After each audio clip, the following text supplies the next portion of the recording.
Qu'est-ce que la convoitise et qu'en dit la Bible?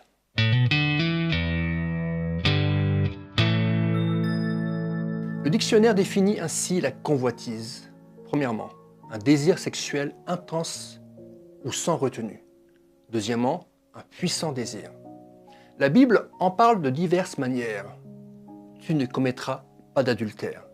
Tu ne convoiteras pas la maison de ton prochain. Tu ne convoiteras pas la femme de ton prochain. Ni son esclave, ni sa servante, ni son bœuf, ni son âne, de quoi que ce soit qui ne lui appartienne.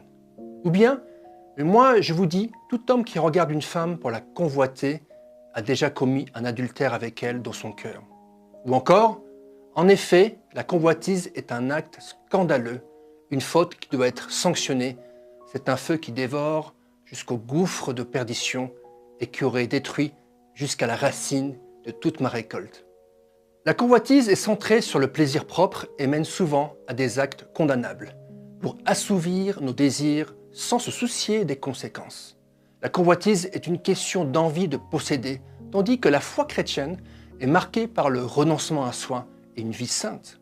Chaque personne qui a mis sa foi en Jésus-Christ a pour but de lui ressembler de plus en plus chaque jour. En renonçant à son ancienne manière de vivre contrôlée par le péché et en conformant ses pensées et ses actes aux normes bibliques. La convoitise est à l'opposé de cet idéal. Tant que nous serons sur terre, aucun croyant n'atteindra jamais la perfection ni une vie sans péché. Mais nous devons néanmoins aspirer à ce but, comme le dit clairement la Bible en 1 Thessaloniciens 4, 7 à 8. En effet, Dieu ne nous a pas appelés à l'impureté, mais à la consécration.